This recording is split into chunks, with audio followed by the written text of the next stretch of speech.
రోజు దినపత్రికలలో ఫ్రంట్ పేజీల కోసం ఫ్రంట్ లైన్ వార్తల కోసం పనిచేస్తూ ఉంది ఈ ప్రభుత్వం తప్ప నిజంగా గ్రౌండ్ రియాలిటీలో ఏం జరుగుతలేదని ప్రజలు అనుకుంటున్నారు. దానికి ఒక సజీవ తార్కాణం టెలిఫోన్ ట్యాపింగ్. 18 నెలలైంది టెలిఫోన్ ట్యాపింగ్ పంచాయతీ నడవబట్టి. దానికి ఒక సిట్ అని ఒకటి వేసినారు, స్పెషల్ ఇన్వెస్టిగేషన్ టీమ్ అని ఒకటి నడిపిస్తూ ఉన్నారు. ఏం నడుస్తుంది? ఏం చేస్తారు ముఖ్యమంత్రి గారు? అయ్యా ఇంటెలిజెన్స్ పోలీసులు జర గట్టిగానే ఉండ్రి. ఏం జరుగుతుంది? ఎప్పుడు స్టార్ట్ అయింది టెలిఫోన్ ట్యాపింగ్? బయటికి ఎప్పుడు వచ్చింది? ఏడ మొదలైంది పంచాయతీ? ఈ రాష్ట్రంలో దుబ్బాకలో ఉప ఎన్నిక జరిగినప్పుడు పంచాయతీ మొదలైంది. ఉప ఎన్నిక జరుగుతున్నప్పుడు పోలీసులు మా ఫోన్లు వింటుర్రని నేను రోజు అప్పుడున్నటువంటి డీజీపీ కంప్లైంట్లు పెట్టినాను. ఎంత దుర్మార్గంగా పనిచేస్తుంది మీ సిట్ అంటే అక్కడనే కనబడతా ఉంది. గాంధీ భవన్లో పనిచేసే వాళ్ళకి ఇస్తారు, కాంగ్రెస్ పార్టీ సోషల్ మీడియాలోకి ఇస్తుంది సిట్ నోటీసులు. వాళ్ళందరినీ విచారణ చేస్తున్నాం, స్టేట్మెంట్ రాస్తున్నామని చెప్తారు. దుబ్బాక ఉప ఎన్నికల్లో పైసలు పట్టుకున్నామని చెప్పి నా కుటుంబ సభ్యుల్ని, సంబంధం లేని వ్యక్తుల్ని టెలిఫోన్లు వినుకుంటూ హరాస్ చేసిరని రఘునందన్ రావు అప్పుడున్నటువంటి డీజీపీకి 10 సార్లు కంప్లైంట్ ఇచ్చిండు. ఎన్నికలు అప్పుడు ఇచ్చిండు, ఎన్నికలు అయిపోయినాక ఇచ్చిండు, ఎమ్మెల్యేగా గెలిచిన తర్వాత కూడా వచ్చి అప్పుడున్నటువంటి డీజీపీకి ఇచ్చిండు ఉత్తరం. ఆడపోయినాయి ఉత్తరాలు. స్పెషల్ ఇన్వెస్టిగేషన్ టీంకి చేరతలేవా? అప్పుడున్నటువంటి డీజీలు గారా చీఫ్ సెక్రటరీ గారిని పిలిచిర్రు, స్పెషల్ సెక్రటరీ గారిని పిలిచిర్రు. ప్రభుత్వం చెప్తే చేసినాం, ప్రభాకర్ రావుని పట్టుకొచ్చినాక అందరినీ పట్టుకొస్తాం. ఇంకెన్ని రోజులు జరుగుతారు మీరు? విచారణ పేరిట టైంపాస్ ఎన్ని రోజులు కావాలి సిట్కి, కాంగ్రెస్ పెద్దలకి? అరే మీ నిజాయితీ ఏంది అని అడుగుతున్నా నేను. ఎవరెవరినో పిలుస్తా ఉన్నారు సంబంధం లేని కాంగ్రెస్ నాయకుల్ని. 2020 నవంబర్లో దుబ్బాక ఉప ఎన్నిక జరిగింది. ఈ రాష్ట్ర రాజకీయాల్ని మలుపు తిప్పినటువంటి ఎన్నిక. మా మీద 24 కేసులు పెట్టిర్రు టీఆర్ఎస్ వాళ్ళు.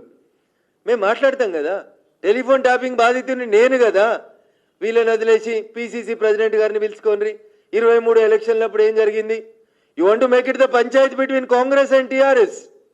ఇదేనా స్పెషల్ ఇన్వెస్టిగేషన్ ఆఫీసర్లు చేస్తున్న ఇన్వెస్టిగేషన్?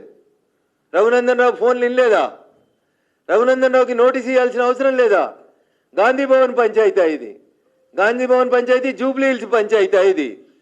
ఇగో ఇక్కడనే తెలుస్తుంది మీ స్పెషల్ ఇన్వెస్టిగేషన్ టీంకి చిత్తశుద్ధి లేదు, మీకు పని చేయాలని లేదు. Political vendetta, timepass vendetta. ఈ ప్రభుత్వానికి తప్పు చేసిన ఒక్కరిని కూడా అరెస్ట్ చేసే దమ్ము లేదు.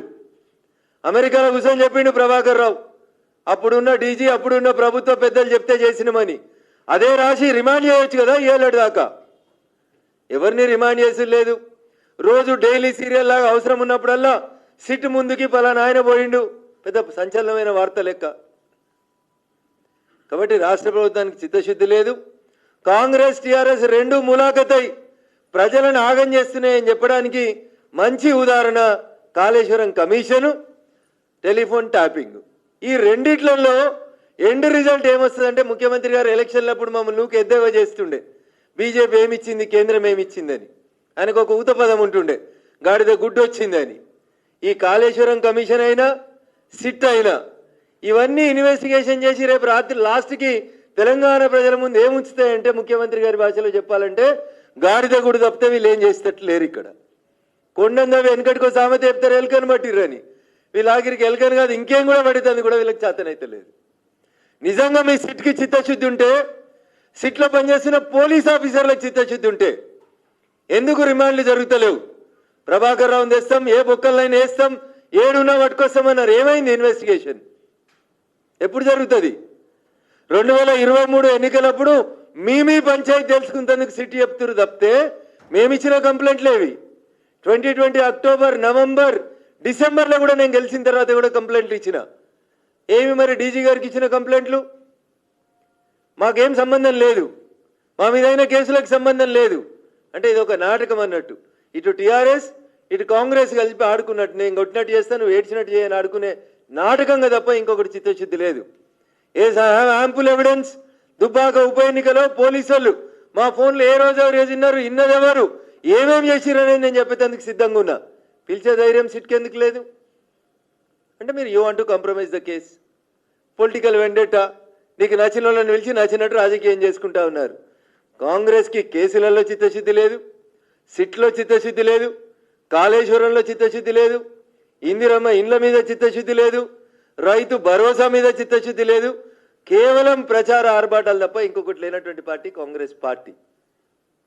కనీసం స్థానిక సంస్థల కన్నా ఎన్నికలు పెడితే ఆ సర్పంచ్కో ఎంపీటీసీకో జడ్పీటీసీకో జడ్పీ చైర్మన్ కన్నా చెప్తారు, ఎట్లాగో మీకు ఇక వేరే అవకేషన్స్ ఉన్నాయి మీ ఎమ్మెల్యేలకి మంత్రులకు. కానీ కనీసం ఆ స్థానిక ప్రజాప్రతినిధుల కన్నా ఎన్నికలు పెడితే వాళ్ళని వచ్చి ప్రజల కష్టాలు ఏందో చూస్తారు.